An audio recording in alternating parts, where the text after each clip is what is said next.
வணக்கம், வந்தனம், நமஸ்காரம். இன்று வந்தன ஜபம் எப்படி செய்ய வேண்டும் என்பதை பற்றி இந்த மாங்காடு டைம்ஸ் சேனலில் நாம் பார்க்கப் போகிறோம்.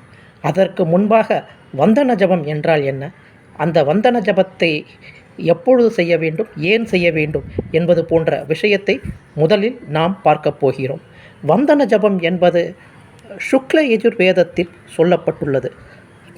அதாவது காயத்ரியை நினைத்து அதாவது காயத்ரி மந்திரம் செய்வதற்கு, அதாவது சந்தியாவந்தனம், பொதுவாக சந்தியாவந்தனம் 2 பகுதிகள் உண்டு. முதல் பகுதி 2 ஆச்சமனம் செய்து நாம் என்ன செய்வோம், மார்ஜனம் செய்வோம், பிறகு அர்கய பிரதானம் செய்வோம், நவகிரக கேசவாதி தர்ப்பணம் செய்வோம், ஆவர்த்தனம் செய்வோம். இது போன்றவை முடித்துவிட்டு 2 ஆச்சமனம் செய்து முதல் பகுதியை நாம் நிறைவு செய்வோம். பிறகு 2 ஆச்சமனம் செய்து காயத்ரி மந்திரத்தை ஆவாகனம் செய்வதற்குரிய முறைகளை செய்து காயத்ரி மந்திரத்தை சொல்லி சந்தியாவந்தனத்தை நிறைவு செய்வோம். முதல் பகுதி சந்தியாவந்தனத்தில் குறிப்பிடப்பட்டுள்ள மார்ஜனம் முதலிய பகுதி, 2வது பகுதி காயத்ரி ஜபம். இந்த 2 பகுதிக்கும், சந்தியாவந்தனத்தில் உள்ள 2 பகுதிக்கும் இடையே, அதாவது நடுவாக செய்வது தான் இந்த வந்தன ஜபம். இந்த வந்தன ஜபம் காயத்ரியை குறித்து செய்வது. இது ஒரு மிகவும் விசேஷமான மந்திரம். இதை சுக்ல யஜுர்வேதிகளுக்கு காலையும் மாலையும் விதிக்கப்பட்டுள்ளது. காலை கிழக்கு நோக்கி இந்த வந்தன ஜபத்தை செய்ய வேண்டும், மாலை மேற்கு நோக்கி இந்த வந்தன ஜபத்தை செய்ய வேண்டும். சரி, இந்த வந்தன ஜபத்துக்குரிய முறைகள் என்ன என்பதை பற்றி முதலில் பார்க்க வேண்டும். வந்தன ஜபம் செய்யும் பொழுது முதலில் நாம் என்ன உடை அணிய வேண்டும்? இது போன்ற, நான் பஞ்சகச்சான் அணிந்துள்ளேன் இல்லையா, இது போன்ற பாரம்பரிய உடையை அணிய வேண்டும்.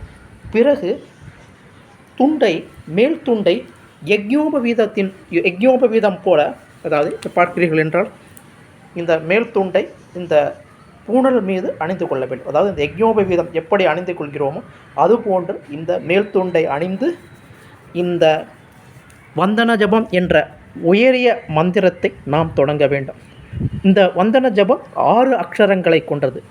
அம், ஐம், உம், க்ளீம், மம், சௌ. இந்த 6 அக்ஷரங்கள் கொண்ட வந்தன ஜபத்தை எப்படி செய்ய வேண்டும், எப்படி முறையாக செய்ய வேண்டும் என்பது பற்றிய வீடியோவை தொடர்ந்து பாருங்கள்.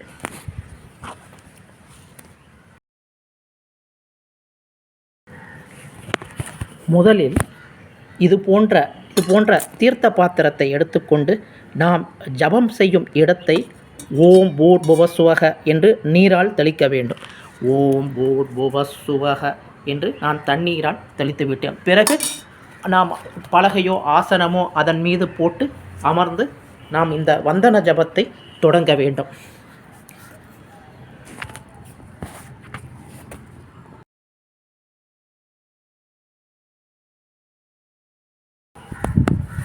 நான் இப்பொழுது அரை உதரணி நீர் தெளித்து அதன் மீது ஆசனம் அமைத்து அதன் மீது நான் அமர்ந்துள்ளேன். இப்பொழுது நான் வந்தன ஜபத்தை சொல்லப்போகிறேன். அதற்குரிய சங்கல்பங்களை செய்து அந்த மந்திரங்களை நான் தொடங்க வேண்டும். அதற்குரிய மந்திரங்களை நான் தலையில் தொடங்கி மூக்கை தொட்டு மார்பில் அதனை காயத்ரி தேவியை ஆவாகனம் செய்து நான் தொடர்ந்து அந்த மந்திர ஜப முறைகளை ஆரம்பிக்கப் போகிறேன். இப்பொழுது பாருங்கள். ஓம் அஸ்ய ஸ்ரீ சந்தியாவந்தன மகாமந்திரஸ்ய சாந்திபனிர் பகவான் ரிஷிஹி அனுஷ்டிப்சந்தக சந்தியாரூபிணி காயத்ரி தேவதா அம் பீஜம் உம் சக்திஹி மம கீலகம் மம சகல பாபஷயத்தே ஜபே விநியோகः.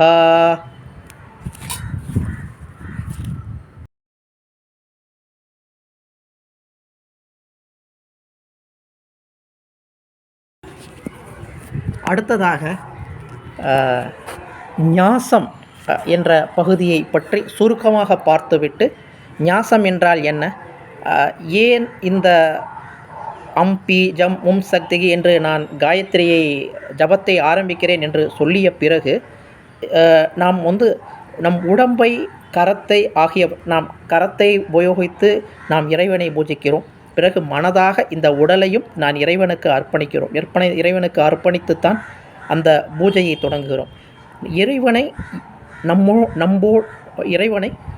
நம்மை இறைவனோடு அர்ப்பணிப்பது, இறைவனோடு தொடர்பு படுத்துவது என்பதுதான் ஞாசம் என்று பெயர். ஞாசத்தில் 2 வகை உள்ளது. ஒன்று கரஞாசம் என்பது. முதலில் கரத்தை நான் நான் இந்த கரத்தின் மூலமாக நான் இறைவனோடு தொடர்பு கொள்கிறேன், இறைவனுக்கு நான் பூஜை செய்கிறேன், இந்த கரத்தை நான் இறைவனோடு தொடர்பு படுத்திக் கொள்கிறேன் என்பதை விளக்கும் மந்திரமே ஞாசம். இந்த ஞாசத்தை எப்படி செய்ய வேண்டும்? முதலில் அதில் 2 வகை உள்ளது. ஞாசத்தில் கரஞாசம், ஹிருதயாதி ஞாசம் என்று 2 வகை உள்ளது.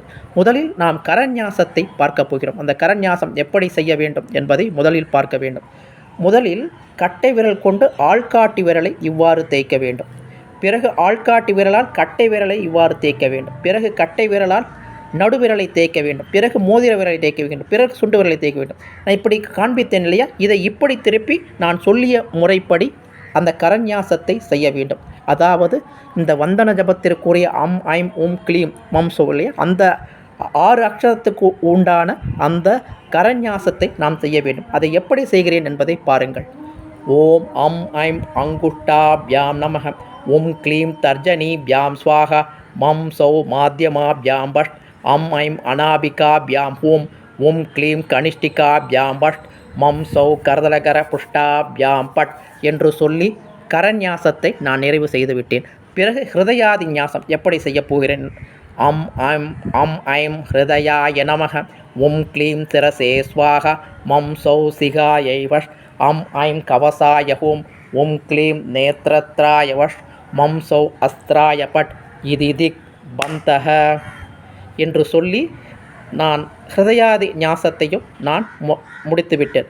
இந்த ஹிருதயாதி ஞாசம் 2 உள்ளது. ஒன்று வந்தன ஜபம் ஆரம்பிப்பதற்கு முன்பாக ஒன்று, வந்தன ஜபம் முடித்த பிறகு ஒன்று.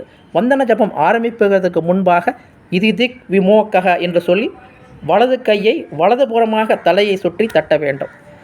இதே அதாவது இந்த வந்தன ஜபம் முடிந்த பிறகு அதே ஹிருதயாதி ஞாசத்தை சொல்லி இதிதிக் விமோக்கக என்று வலது கையை இடதுபுறமாக தலையை சுற்றி கையை தட்ட வேண்டும். இதுதான் ஒரு வித்தியாசம். அதை எப்படி தொடர்ந்து செய்ய போகிறேன் என்பதை நீங்கள் தொடர்ந்து பாருங்கள்.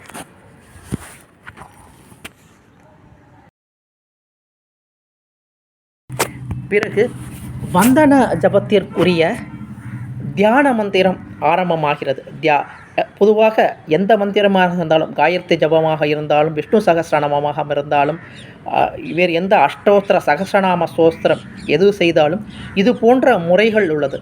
அதன்படி நாம் இந்த கரஞாசம் செய்து ஹிருதயாதி ஞாசம் செய்து பிறகு தியான ஸ்லோகத்தை நாம் சொல்லப் போகிறேன். இந்த தியான ஸ்லோகத்தை உங்களுக்கு அனைவருக்கும் நான் சொல்லப் போகிறேன். முதலில் நான் ஏற்கனவே அந்த ஸ்லைடில் உங்களுக்கு ஏற்கனவே காண்பித்துள்ளேன். அந்த தியான ஸ்லோகம் ஒரு பேரா வரும், ஒரு 10 வரிகள் வரும். அந்த 10 வரியை நாம் கண் மூடிக்கொண்டு மனதளவில் தியானமாக சொல்ல வேண்டும். ஆனால் முதலில் நாம் வாய் வழியாக உரக்க சொல்லி அதை தொடர்ந்து செய்து பயிற்சி பெற்ற பிறகு அது நம் மனதில் பதியும் அளவுக்கு வந்த பிறகு நாம் அதை மனதளவில் சொல்ல வேண்டும். இப்பொழுது இந்த வீடியோவுக்கு உங்களுக்கு அனைவருக்கும் புரிய வேண்டும் என்பதற்காக அந்த மந்திரத்தை நாம் உரக்க சொல்லப் போகிறேன்.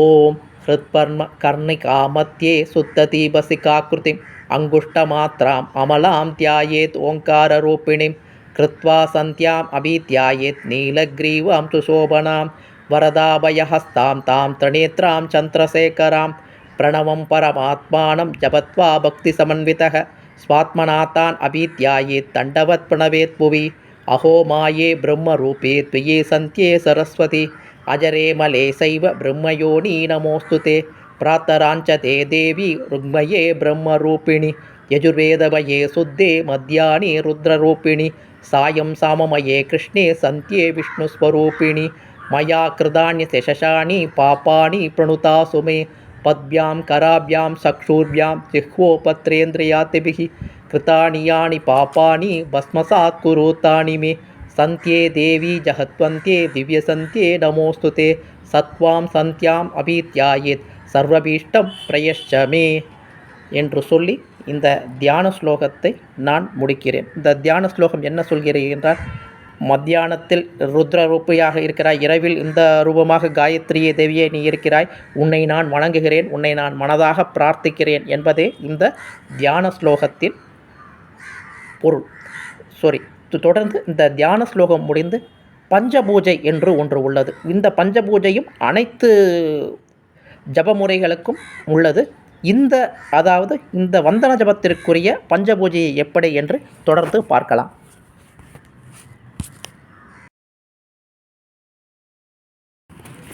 இப்பொழுது இந்த வந்தன ஜபத்திற்குரிய பஞ்சபூஜை எப்படி செய்வது என்பதை நாம் பார்க்க போகிறோம்.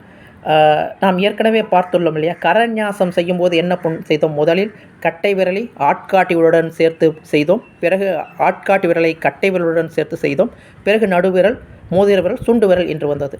இந்த பஞ்சபூஜையை எப்படி செய்ய வேண்டும் என்றால், முதலில் ஆட்காட்டி விரலை சுண்டு விரலுடன் தேய்க்க வேண்டும். பிறகு கட்டை விரலை ஆட்காட்டி விரலுடன் தேய்க்க வேண்டும். பிறகு ஆள்காட்டி விரலை கட்டை விரலுடன் தேய்க்க வேண்டும். பிறகு மோதிர விரலுடன் தேய்க்க வேண்டும். பிறகு நடுவிரலுடன் தேய்க்க வேண்டும். பிறகு மோதிர விரலுடன் தேய்க்க வேண்டும். இதுதான் அந்த முறை. பிறகு கையை கட்டி கொண்டு அந்த மந்திரத்தை நிறைவு செய்ய வேண்டும். அதை எப்படி செய்கிறேன் என்பதை நீங்கள் பாருங்கள். லம் பிருத்திவ்யாத்மனே கந்தாந்தாரயாமி ஹம் ஆகாசாத்மனே புஷ்பாணி பூஜயாமி யம் வாயுவாத்மனே தூபமாக்ராபயாமி ரம் வன்யாத்மனே தீபம் தர்சயாமி வம் அமிர்தாத்மனே திவ்யாமிர்த மகாநைவேத்யம் நேவேதயாமி சம் சர்வாத்மனே சமஸ்தராஜோபச்சாரான் தேவோபச்சார பூஜான் சமர்ப்பயாமி என்று சொல்லி இந்த பஞ்சபூஜையை நான் நிறைவு செய்கிறேன். தொடர்ந்து மூலமந்திரம் எப்படி செய்வது என்பதை பற்றி இப்பொழுது நாம் இந்த வந்தன ஜபத்திற்குரிய மூலமந்திரம், அதாவது நான் ஏற்கனவே அந்த ஸ்லைடில் காண்பித்துள்ளபடி அந்த மூலமந்திரம் எப்படி செய்வது என்பதை பற்றி நான் சொல்லப் போகிறேன். அதாவது 6 அக்ஷரங்களை கொண்டது. அம், ஐம், உம், க்ளீம், மம், சௌ என்று அந்த 6 அக்ஷரங்களை கொண்டது. நான் ஏற்கனவே சொல்லியுள்ளபடி காலை நாம் இந்த வந்தன ஜபத்தை கிழக்கு நோக்கியும் மாலை மேற்கு நோக்கியும் இந்த வந்தன ஜபத்தை, அந்த 6 அக்ஷரங்களை கொண்ட இந்த வந்தன ஜபத்தை நாம் ஜபிக்க வேண்டும். எப்படி செய்ய வேண்டும் என்றால், நம் காயத்ரி ஜபத்தை எப்படி நாம் கணக்கிடுவோம்? மோதிர விரலுடைய இந்த வரியில் இருந்து இப்படி கணக்கிடுவோம். 1 2 3 4 5 6 7 8 9 10. பிறகு இந்த ஆள்காட்டி விரல் 11 12 13 14 15 16 இப்படி நாம் கணக்கிடுவோம். இதே முறைதான் இந்த வந்தன ஜபத்தை கணக்கிடும் போது நாம் செய்ய வேண்டும். வந்தன ஜபத்தை காலையில் செய்யும்போது ஹிருதயத்தில் இப்படி வலது கையை இப்படி வைத்து இடது கையை அதன் மீது வைத்து கொண்டு இதன் மீது துணியை போர்த்தி கொண்டு அந்த நான் சொல்லியபடி அந்த அக்ஷரத்தை நாம் எண்ண வேண்டும். 16 முறை எண்ண வேண்டும். அதே மாலை நேரத்தில் செய்தால் இப்படி தொப்புள், காயத்ரி ஜபம் போட தொப்புள் மீது இப்படி கை வைத்து கொண்டு இதன் மீது ஒரு கை வைத்து கொண்டு பிறகு அதை துணியால் மூடி 16 முறை அந்த குறைந்த அளவு 16 முறை. பிறகு நாம் எவ்வளவு வேண்டுமானாலும் அந்த மந்திரத்தை சொல்லலாம். அம், ஐம், உம், க்ளீம், மம், சௌ. இப்பொழுது நான் மாலை வேளையில் இதை அதாவது வந்தன ஜபம் செய்வதால் நான் எப்படி செய்கிறேன் என்பதை நீங்கள் பாருங்கள். எப்படி கை வைத்து கொண்டு அதன் மீது இடது கையை வைத்து கொண்டு அதை நான் கணக்கிடப் போகிறேன். இந்த மந்திரமும் மனதளவில் தான் சொல்ல வேண்டும். இந்த வீடியோவிற்காக நான் உரக்க சொல்லப் போகிறேன். நான் கைகளை மறைத்து கொண்டு இந்த மந்திர ஜபைகள் எப்போவுமே நாம் கணக்கிடுவது மற்றவர்களுக்கு தெரியக்கூடாது என்பது ஒரு விதி இருக்கிறது. அதன் விதிப்படி நாம் செய்யப்போகிறோம். இந்த வீடியோவிற்காக மட்டுமே அந்த அக்ஷர மனதளவில் சொல்ல வேண்டிய அந்த அக்ஷர மந்திரத்தை உரக்க சொல்லப் போகிறேன். ஓம் அம் ஐம் உம் க்ளீம் மம் சௌ. அம் ஐம் உம் க்ளீம் மம் சௌ. அம் ஐம் உம் க்ளீம் மம் சௌ. ஓம் அம் ஐம் உம் க்ளீம் மம் சௌ. ஓம் அம் ஐம் உம் க்ளீம் மம் சௌ. ஓம் அம் ஐம் உம் க்ளீம் மம் சௌ. ஓம் அம் ஐம் உம் க்ளீம் மம் சௌ. ஓம் அம் ஐம் உம் க்ளீம் மம் சௌ. ஓம் அம் ஐம் உம் க்ளீம் மம் சௌ. ஓம் அம் ஐம் உம் க்ளீம் மம் சௌ. ஓம் அம் ஐம் உம் க்ளீம் மம் சௌ. ஓம் அம் ஐம் உம் க்ளீம் மம் சௌ. ஓம் அம் ஐம் உம் க்ளீம் மம் சௌ. ஓம் அம் ஐம் உம் க்ளீம் மம் சௌ. ஓம் அம் ஐம் உம் க்ளீம் மம் சௌ.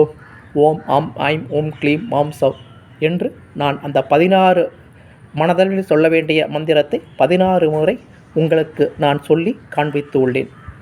பிறகு நாம் இந்த மந்திரம் தொடர்ந்து நாம் என்ன செய்ய வேண்டும் என்றால், ஹிருதயாதி ஞாசம் செய்து பஞ்சபூஜை செய்து இந்த பிறகு தியான ஸ்லோகத்தின் ஒரு சுருக்கமான ஒரு பகுதியை சொல்லி இந்த வந்தன ஜபத்தை நாம் நிறைவு செய்ய வேண்டும். அதை எப்படி செய்கிறேன் என்று தொடர்ந்து பாருங்கள்.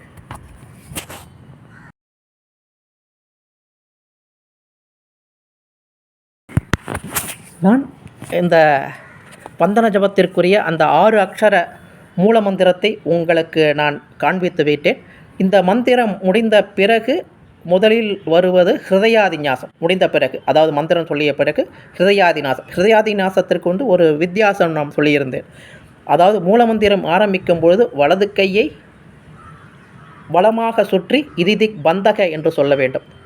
இதே மந்திரம் முடிந்த பிறகு வலது கையை இடதுபுறமாக சுற்றி இதிதிக் விமோக்கக என்று சொல்ல வேண்டும். இதுதான் ஒரு வித்தியாசம். அதை நான் இப்பொழுது செய்து காமிக்கப் போகிறேன். ஹிருதயாதிநாசத்தை அம் ஐம் ஹிருதயாய நமக ஓம் க்ளீம் சிரசே ஸ்வாகா மம் சௌ சிகாய அம் ஐம் கவசாய ஹோம் ஓம் க்ளீம் நேத்ரத்ராய மம் சௌ அஸ்திராய பட் இதிதிக் விமோக்கக.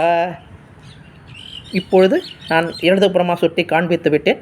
இப்பொழுது பஞ்சபூஜையை, அதாவது அந்த தியான ஸ்லோகத்தை நாம் சொல்ல வேண்டும். அதாவது முழுவதுமான அந்த தியான ஸ்லோகத்தை சொல்லக்கூடாது. கடைசி 4 வரிகளை சொல்ல வேண்டும். அதை நான் இப்பொழுது சொல்லப் போகிறேன். சந்தியே தேவி ஜகத்வந்தியே திவ்ய சந்தியே நமோஸ்துதே சத்வாம் சந்தியாம் அபீத்யாயே சர்வபீஷ்டம் பிரயஷமே என்று தியான ஸ்லோகத்தை சொல்லிவிட்டு பிறகு பஞ்சபூஜையை செய்ய வேண்டும். லம் பிருத்திவ்யாத்மனே கந்தாந்தாரயாமி அம் ஆகாசாத்மனே புஷ்பாணி பூஜயாமி எம் வாயுவாத்மனே தூபமாக்ராபயாமி ரம் வன்யாத்மனே தீபம் தர்சயாமி வம் அமிர்தாத்மனே திவ்யாமிர்த மகாநேவேத்யம் நேவேதயாமி சம் சர்வாத்மனே சமஸ்தராஜோபசாரான் தேவோபசார பூஜான் சமர்ப்பயாமி என்று சொல்லி அந்த பஞ்சபூஜையை நான் முடித்து விட்டேன்.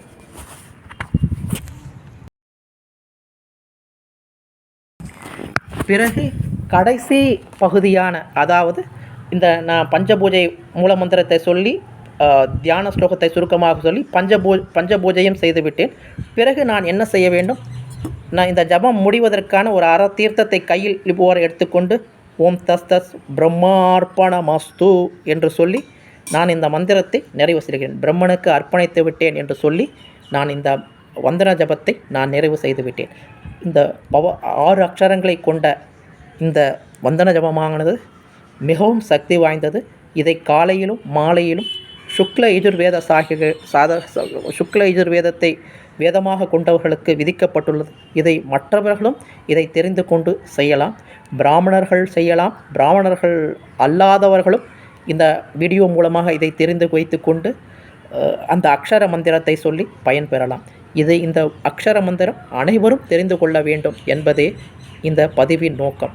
மாங்காடு டைம்ஸை தொடர்ந்து பார்த்து எனக்கு தொடர்ந்து ஒத்துழைப்பு கொடுங்கள். நமஸ்காரம்.